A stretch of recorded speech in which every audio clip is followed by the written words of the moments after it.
To Chatechesis here on Radio Maria Ireland. Big shout out and wave to everybody on the camera, and anybody who's watching already knows I have a guest with me this morning who is very familiar to one and all. Good morning, Patricia, and welcome. Father. Thanks very much. Thank you, and hello to everybody watching us live. Very good. Not normal to have Patricia Keane with us here of our Chatechesis, but she is gracing us with her presence today. Thanks, Patricia. Thank you. And well known to many, and to those of you who are new to Radio Maria, maybe to introduce Patricia. She's with us here every Tuesday faithfully at 2:30 for our Health and Faith Matters programme. I'm a big fan of yours. In fact, only lately down in Cork at the Divine Mercy devotions there, somebody came and says, I love to listen in to Patricia Keane. If only I followed all her advice. She'd be a healthy woman and live longer. It takes money to follow all my advice. That's the trouble. Remind yourself. Exactly, it's easier the other way, cheaper. So Patricia, very welcome, and thank you for all of your work over the years. You've been very faithful now this last 6 years. Yeah, I know. It's been a while. I know, a long my time. goodness. You'd never think that when you sign up in 2018, you're going to be here. You'd still be stuck at it. All those years later. It was 2019. Was it? Okay, so it's 4 years. So no, it's 18. It's more than Sorry, that. it's It's 18. more than Yes, that. I'm Five just at getting least. it right. Yeah, it's 18. 5 years. Great. Well done. Happy anniversary. Oh, thank you very much. What do you get for 5 years? Do you get paper or cardboard or I don't know. You just get tin?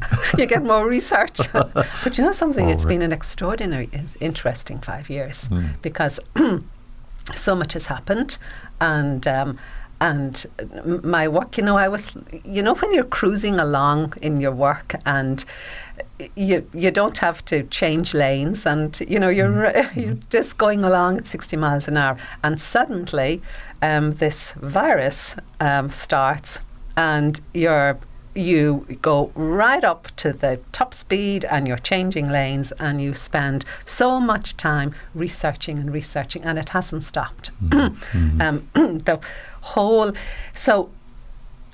because of that, I've had to do an enormous amount of research. So I suppose every day I'm researching, I'm understanding what's going on in the human genome after these vaccines and what's happening to them, because I'm seeing a lot of injured people and sick people and damaged people. So I've had to spend a huge time. But what it's giving me is that in all of the research, it's giving me massive amounts of new material for programs. So, and I'm using nutrients that I never knew existed. And then I go and I check all my suppliers, and they all have them. And that, and then I've got to learn about those and apply them, but it gives me an enormous amount of material, and I think that's why I'm still here. It's because thanks to the virus. No, thanks to the virus. Yeah, thanks to the virus, I'm still here. Yeah, honestly, but no, I think it's because of all the research that I've done, and sometimes think, there's no more programs in me. I'm 5 years of, what is there, 300 podcasts or something like this, and I think there's no more viruses, no more programs. And then I realise, no, there's an awful lot more programs. So I just keep going, which makes it, and in all of those there are no repeats.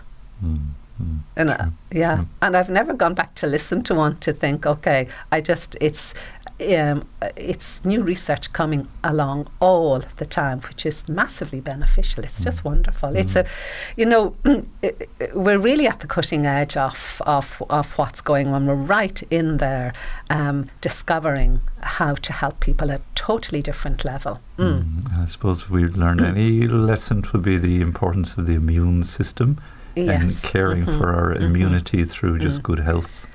And discipline in relation to food, sleep, exercise, nutrients. Even more important now than ever. We could slum it for a while, and we've all slummed it, but not anymore. It's all changed, I have to say. And I see it in the blood work. I see it in the stool testing. I see following the vaccines that all the microbiome is so destroyed, it's damaged. Their bowels are in a mess. And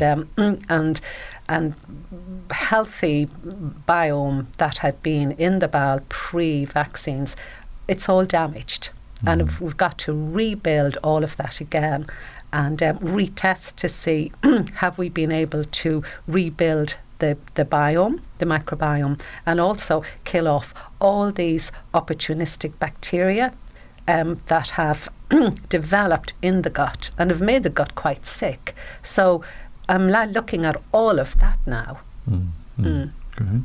Well, and that's a great sign of hope and encouragement for many people, which is encouraging. And you know, there are world-class doctors and scientists out there that are there are researchers, there are PhD doctorates in research and development, but they're all. I was looking at one of them. Dr. Naomi Wolf is one of these people I'm talking about. She's American, and she's a microbiologist. And I was listening to her the other day, and she first said that how the microbiome had been destroyed in guts from the vaccine. And I was so glad to hear her saying it, because that's what I was finding in my little office in Ireland. That I was all of this testing was coming back showing the same for me. So I'm working with a lot of those consultants that are in research. And are there? It's substantive information.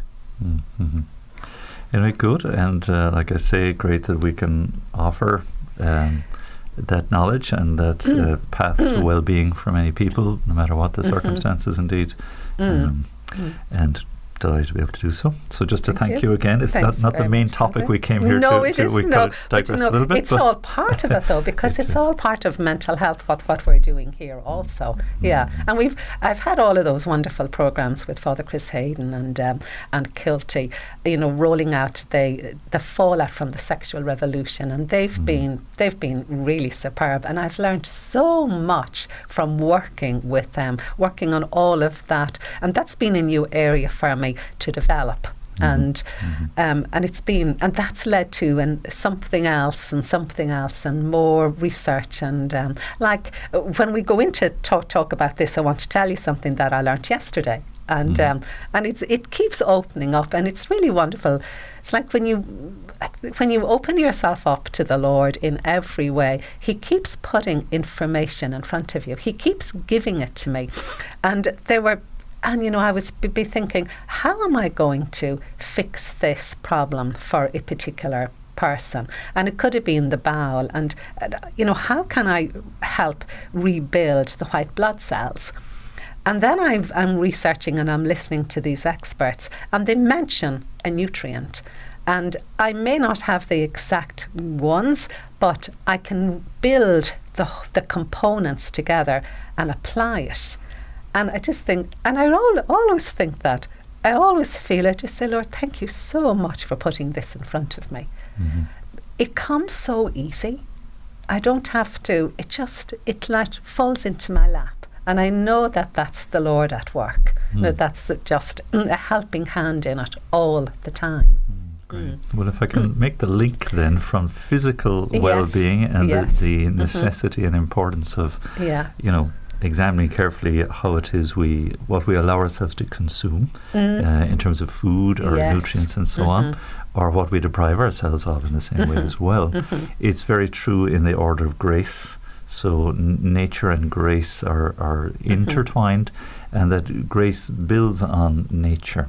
And so just you mentioned, it comes to, that's the order of grace, maybe directing your good work towards the physical remedies that are at hand. And the Lord sort of inspires that. And that can come very much so in the light of grace, if we're in tune with God's light and mercy and again, His life-giving presence through prayer and the sacraments.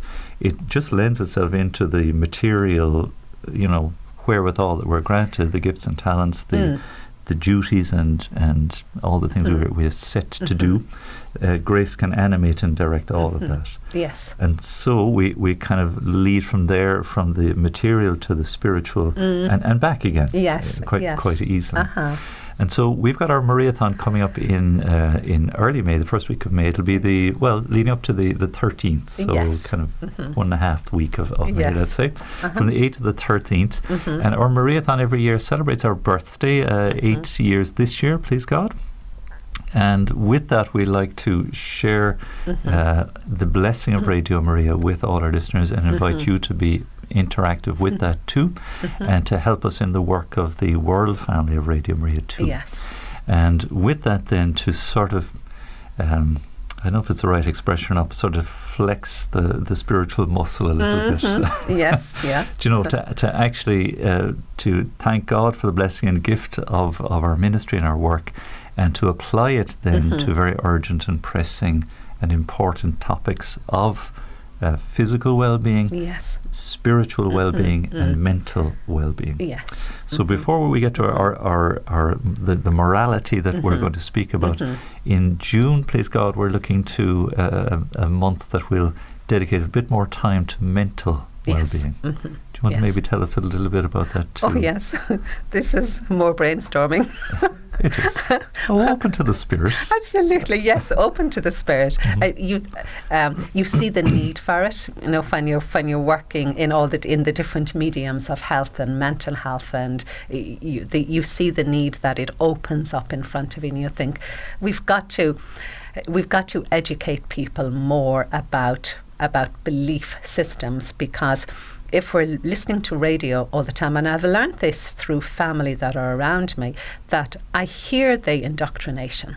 You know, that this be secular sources now. Oh, totally. Yes, of course. Yeah. I mean, that's what we're dealing with. So when somebody says to you, you know, a little bit of porn doesn't hurt. Okay, you say, really? And you know, and when somebody says to me that and they're listening to secular media all the time, and they say he was born like that, he can't help it, and I say, really? How does that happen? You know, have you got the science there to show me how that happens? Because all research that I have shows nothing like that. Is there some new report that I've missed? And on all of these very in-depth studies, and no matter how much they try and, you know, force us to believe that there is a third sex, well, there just isn't a third sex, and they're not born like that, and so on. So you realise that here are people within Catholic families, and they're repeating exactly what they hear on the radio, on secular media. And you just think, okay, we've really got to do something about this and explain it, educate people. So that's how all of this has come about. So last year when I was rolling out Father Chris's Better Vision book, we were dealing with all of these topics, and our last one had been on pornography, and we knew all we did was skimmed the top of it, because there was so much underneath, and it was just an amazing, mind-boggling phenomena that is going on with the brain and with the spirit and the body. We just thought, okay, we need to do a lot more about this. So we came up with the idea of a conference, and we're calling it The Trouble with Porn. So then that led into doing something, a mental health month on Radio Maria, and covering so many other different topics. So it's going to be every Tuesday, right? All of the programs, the presenters just happen to be on a Tuesday, and so I'm really up first at 2:30 every Tuesday, and I have my 4 pre-recorded because I'm away for the month of June, and so there's 2 extremely interesting ones that I've covered with an expert in narcissism, and they are wonderful. They're jaw-dropping information, and they were 2 magnificent programs. And I'm doing one on with Father Chris Hayden on human dignity. You know, what human dignity is, where we get it from. How it's destroyed, how we make life choices that interacts with the destruction of human dignity, and how can we rebuild it.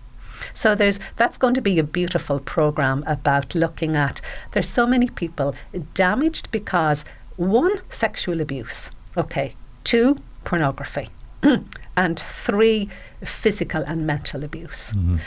And they have no sense of their own beauty. That they are this most magnificent child of God. And I had a woman the other day, and she was telling me, but why would God want to help someone like me? Like, let's get real. How would God the Father want? And I spoke to her about it, and she just said, really? Did you really think? But she had been so broken down by abuse in the home that she truly and utterly felt worthless in the eyes of God. And this is a woman that has been, like, she's in great prayer. So we're going to look at human dignity. And then I did a lovely program with Paula Fiennes on the overloaded mind, the loaded mind, how she wrote a book called The Invisible Job.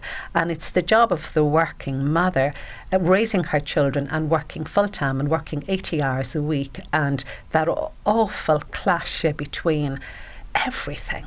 It's all cymbals banging from all sides. And then you get a sick parent in the middle of it. So she just took a year out and she wrote this book. She did a lot of research. Now, it's fabulous information. And so they're my 4. And then Helen in Pure in Heart, she's doing 4 great ones also. And that's going to be this one. Eating disorders is massive amongst the younger generation, early 20s and so on. She's doing one with Dr. Kilty Oberlin. She's doing one with Father Chris Hayden on that destruction of human dignity from a very early age through just very loose sexual lives and so on, how that is damaged. And she's doing one on Bernadette Goulding on Rachel's Vineyard, yes, on how their work has grown since yes, abortion. And she's yes, going to look at all of that. And also, the whole massive infertility issue with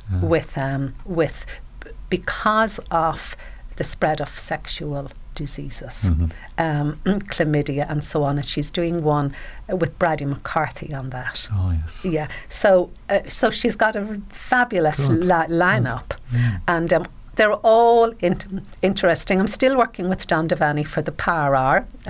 We haven't got anything concrete to give yet, but certainly we will have it in the next couple of weeks. And then Mary Stenson. Oh, yes. What's her all things Legion. All things Legion. Yeah. Yes. I keep wanting to say all things Sodality. No. And all things Legion. So I've been working with Mary on ideas around incorporating the work of Matt Talbot. And so she's getting it together. I don't have titles yet for hers, but I will be back with them, probably the middle of next month. So it's still, we're pulling in experts on all of them, all of the programs, and it is to just give people a better insight into what's going on and where they can get help. Sure, very good. That's great, and it's lovely just to kind of paint a broader canvas initially before we zoom in a bit quite specifically. Yeah. And even just as you were speaking there, of late we've had several listeners now. It's not uncommon that we have listeners phoning in, texting, emailing in with deep troubles in terms of anxiety and mental instability, let's say. So the month of June, it's going to be a theme running through our programs in general, that of mental health and mental well-being, and just dipping into all this variety of very interesting avenues that may well be of strong interest to some indeed. But always keeping in mind the source of grace that can build and heal and bring people back.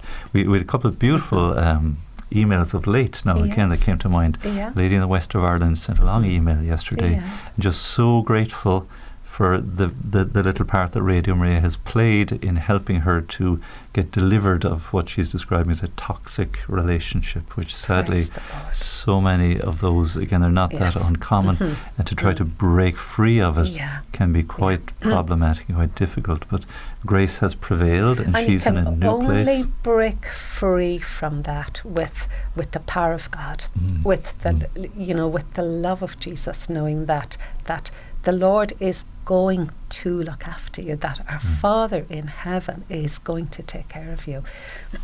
There's no breaking free of it, because the toxicity is fear. Yes, yeah. And what am I going to do? Where am I going to live? Where am I going to get my money from? It's easier to stay because of the material aspects of this relationship than break free. And it's only with enormous strength and belief in God, our Father, that He will look after us. We are His most beautiful children. And it's only with that, and with our most beautiful Jesus, that we can step out.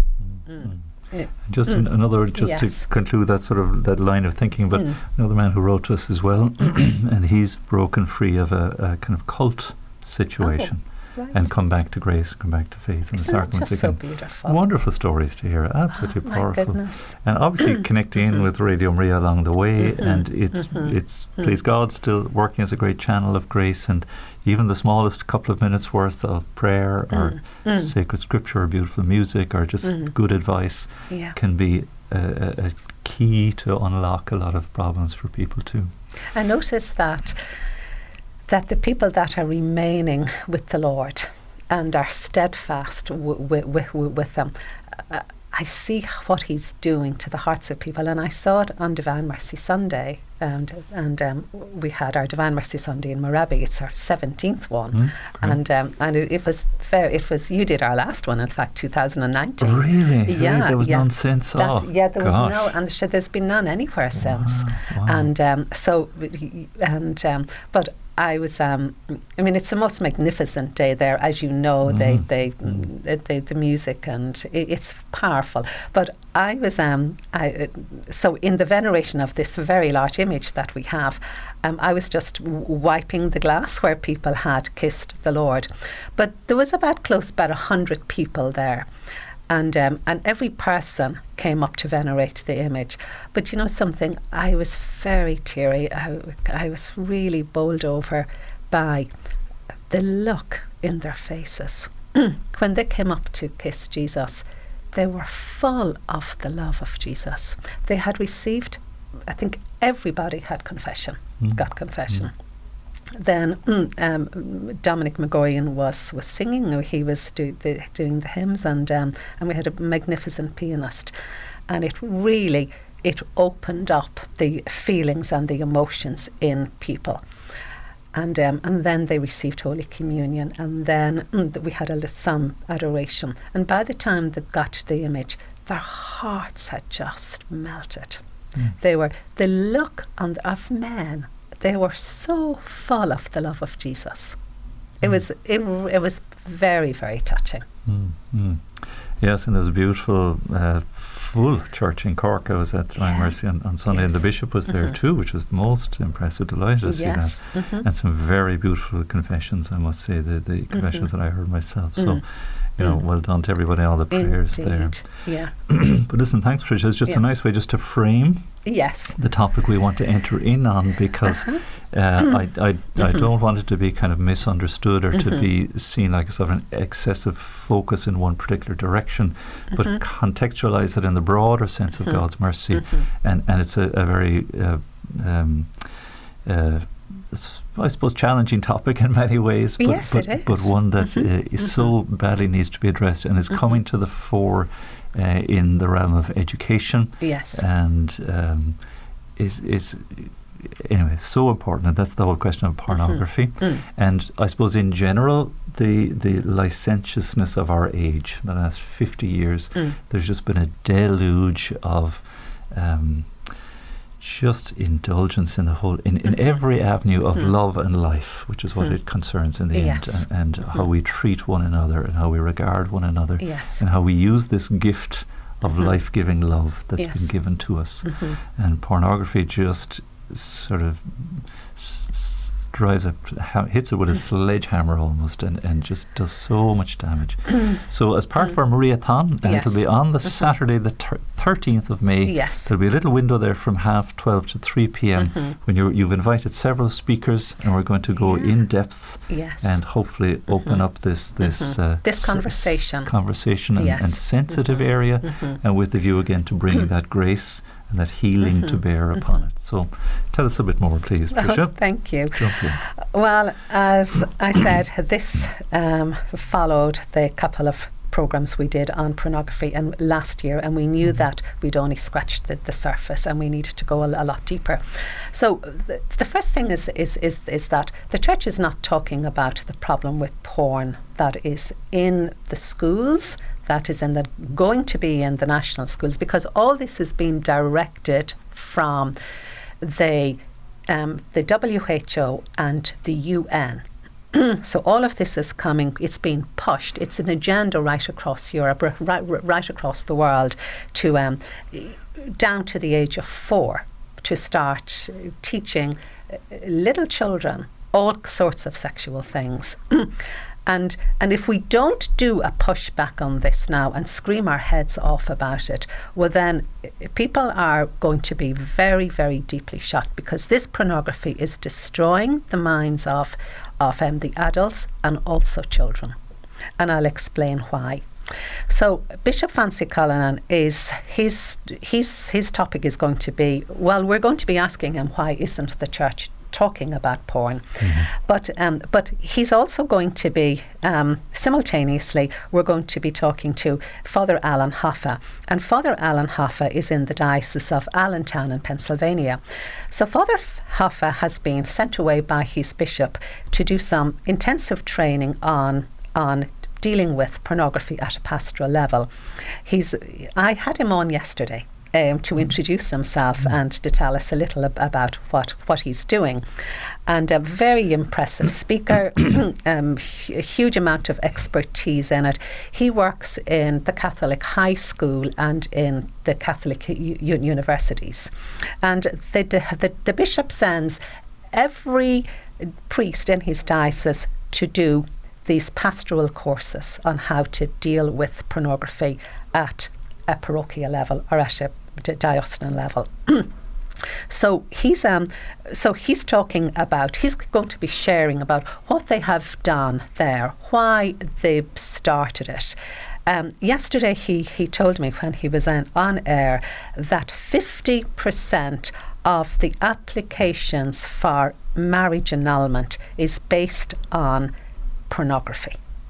That has obviously become a problem in the relationship, yes. Yes, they have been. The marriages have been. So 50% of the applications for annulment in the church is based on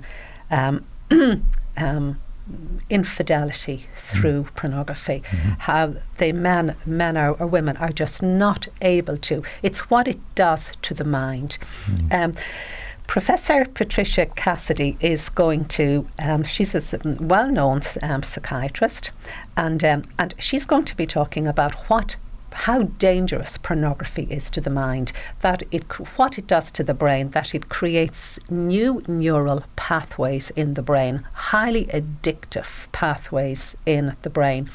And it just doesn't stop at that. It is like, it's a far worse addiction than alcohol. You build up a resistance, and a bottle of whiskey isn't.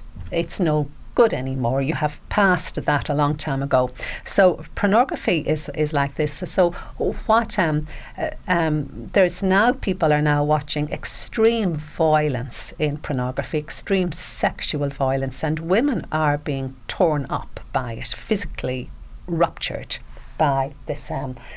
And then the expectation is that, you know, the person watching it in a relationship, well, then they're not able to engage in a marital sexual relationship. Or maybe any meaningful relationship, really. Not at all, no. Treating others like objects. This is the problem. So it's what has happened is that the human being has become a commodity.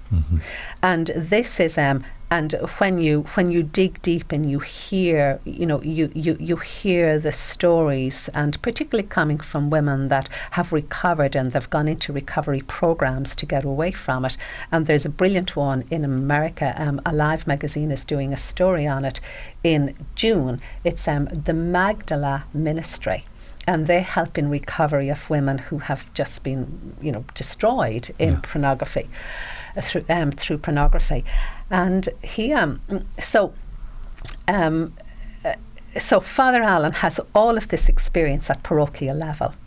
And Father, you gave me, when I spoke to you about this almost 2 years ago, you gave me the Bishop Paul Loverdy is his name. I think he's retired now, Bishop of Arlington Diocese. Yes. So that's how I found Father Alan Hoffa, through a website called Integrity Restored. And it's a fabulous website. The amount of articles they have on it, all by experts and certainly by people that are working in the area of addiction. It's purely pornography. It's pornographic addiction, and it's a recovery.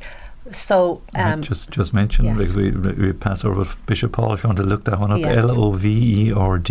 Yes. Wrote a lovely pastoral letter which I used in my ministry. Yes. Very broad ranging and very well crafted and written. Yes. Just dealing with this whole problem at a pastoral level. Yes. So Arlington is the name of the diocese. I've forgotten the name of it now. Yes. I know. It's something about, it'll come back to me in a second. Yes, we're just for notes. Sold at a price. Bought at a price. Bought at a price. Very good. Yes, well done. Bought at a price. So you channeled me through there, and then I moved on from that. I bought. It is a great title, Bought at a Price, and then I read that, and then just dug deeper and found Father Alan. But so Father Alan is going to be in conversation with Bishop Fancy. Great. Okay, so Bishop Fancy wants to interview Father Alan to see what he's doing there. Good. Okay, so we've got the two of those talking, and hopefully it's initiative that will take off and that can start developing and training. A pastoral response and that too. Yes, because in all of it seems that whether you are, it doesn't make any difference who you are. I've seen so much information about people that got addicted to clergy. The most horrid stories, but they're all in recovery. And it takes a lot of work. So Dr. Kilty Oberlin, Kilty is going to be talking. She's going to be talking about the top 10 signs of porn addiction. Okay. And how to spot or recognise that somebody in your home is watching it. There's a whole lot of pointers to that. And then we're going to talk about how recovery is possible. Okay. So Father Chris then, Father Chris Hayden is the author of A Better Vision, and he's going to be taking us through the lie of pornography, seeing through the lie of pornography. And this is why, but a bit of porn doesn't harm anyone. Yes, so we're going to explain, well, yes, it does, because it's an automatic addiction. So here in our brain is the nucleus accumbens, and that's the pleasure centre of our brain. So, when you have a lovely cup of tea and lovely creamy milk in it and a apple tart and cream, and it's absolutely delicious. And this nucleus accumbens tells us, have more. It's so gorgeous, have more. Now, I know all about this. So you go and have more. So that's food, right? And if we have that addiction with sugar and cream, sugar and butter and cream, well then, it leads to obesity, and not unless we stop. So, but when it comes to porn, the brain releases dopamine, and that's the response. The nucleus accumbens says, "This is absolutely delicious. Have more," and it releases. That's the dopamine being released. It's the pleasure center, the brain. So when it comes to porn, it is like wham. There is a massive amount of dopamine produced instantaneously. and that level, that sexual thrust just goes through your whole body. That release of dopamine from the brain just gushes into the bloodstream and through your whole body. Now, if something is as good as that, are you going to go back for more? Sure, you're going to go back for more. So then, there's all different levels of porn, and this is how the brain gets destroyed. So the brains of young people are being destroyed, and people don't think it's a problem, them watching pornography. It's utterly destructive to the brain. If you want to read a very interesting interview, go online and look up Billie Eilish, the multi-award winning Grammy winner. She's Irish American. Her parents were from Cork, and they moved out to Los Angeles. But she did an interview, a very extensive interview in 2019 about her addiction to porn from the age of 11 and how it destroyed everything. That's how she learned about sex, through porn, and how it shaped all her thoughts about how a relationship should be. And she said she was doing things that she should never have been doing. It was horrendous. And she just questioned how adults don't know that their children are watching 5-star porn, hard violent pornography. And and then we have then Jared O'Donoghue, and Jared is a father of a young family, and he's really voicing his concern about parents. Particularly, I read an article there in the Sunday Independent from Niamh Horn. She said the Department of Education, they have seen the letters they have received from families around the country and parents and guardians, horrified. Hundreds of letters from families and parents and guardians from around the country expressing their extreme concern about porn being taught in the schools. And the Department of Education seem to think that this is the way forward. And it's been sold in a way that, well, we're going to teach them how harmful it is. But do they not know that children from the age of 8 are already watching porn because they have a mobile phone in their hands? Well, the fact is that they are. So we're going to just open up this huge discussion. There'll be more programs that will come out of it. And as people learn from it, their minds are just going to be blown open. And then we need that, because as I have worked on it, my mind has been blown open. So I heard just some examples of this.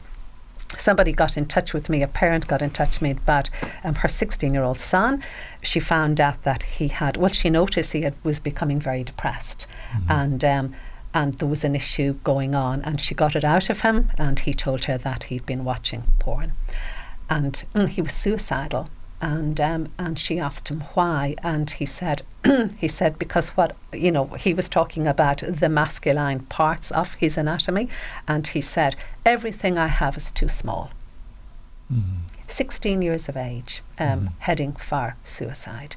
Now you might think that that's extreme, but no, it's not extreme. It's normal.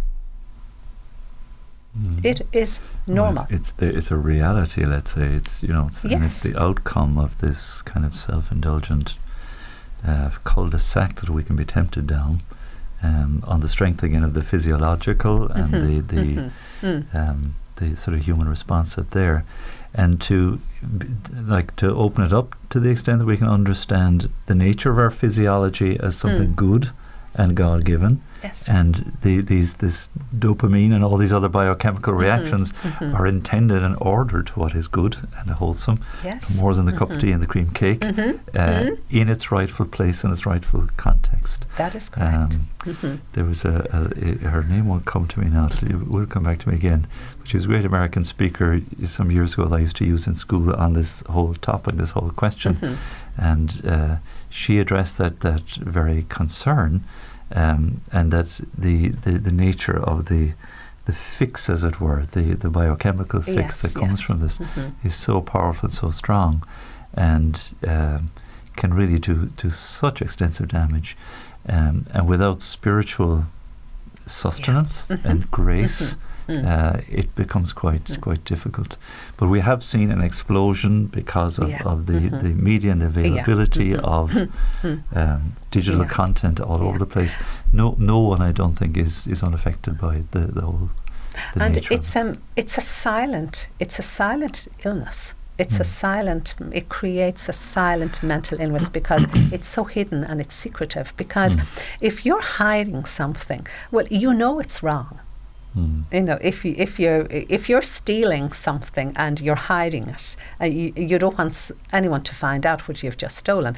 Well, by that act alone, it's wrong. It's the wrong thing to be doing.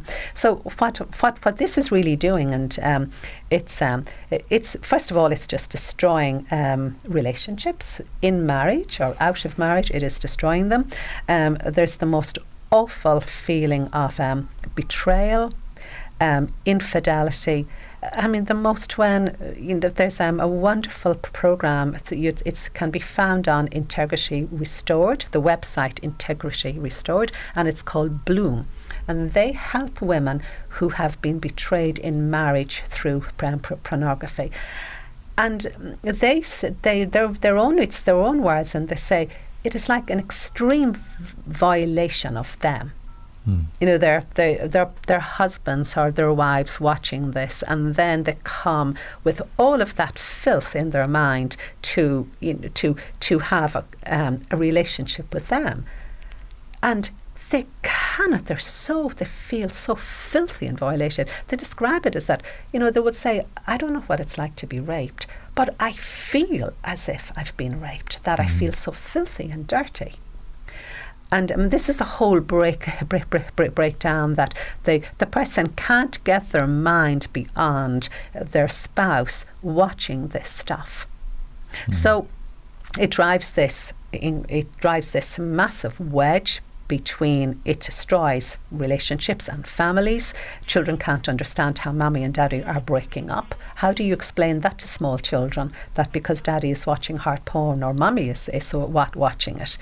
And so this organisation called Bloom, they specifically help women to bloom again. And to recover marriages and help. So Father Hoffa was saying that they have opened up all of their work in their diocese, retreat weekends. Their fall of, it's not for Catholics, it's interdenominational, whether they're Jew, Muslim, and he said every retreat is fall. People are just screaming out for help.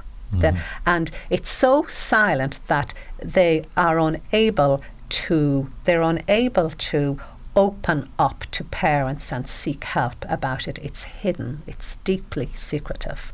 And that's the world of dark porn. So what we want to do is have the conversation, open it up, that there can be reconciliation with the Lord to begin with, and help people recover their own dignity and integrity. Because with porn, there is no integrity. You're lying the whole time. You're in the dark. And you're finding ways to watch it secretly and silently, and the iPad is under the pillow and it's under the bed, and there's this huge invasion into the privacy. It's just not downstairs that they're watching it, or in the living room. It's in under the bed. It's in their private personal space. It's in there also. Unfortunately, our time has escaped us. Yes, it moves quickly. So thank you, Patricia. So great. It's really a question of bringing it into the light of mercy and the light of God's grace and the light of compassion, and also the light of truth, to understand its implications in the reality, not to go with the catchphrases or the superficial approach to these things. And Father, just one last thing is this. It's the 13th of May, which is the Feast of Our Lady of Fatima, and that last message was about the great battle. The final battle would be would be for the family, and we're looking at the total destruction of the family. That's all the way down now to 4 years of age.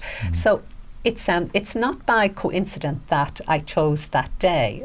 It was, so, well, it's our mother. And they're her beautiful children. And the innocence of beautiful little kids to think that they're going to be destroyed.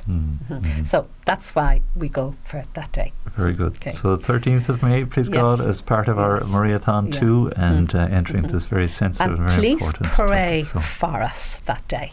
Yes. That we need lots of prayer. Indeed, please do. Very good. I'm getting signals here from the on-air studio. Thanks for being with us. We've sailed a little bit past 12 o'clock. Okay. Thanks for being with us. You'll stay with us to pray, Patricia? Yes, I would love to. Very good. We'll allow our bells to toll, and we'll pray our Regina Celli and midday prayer.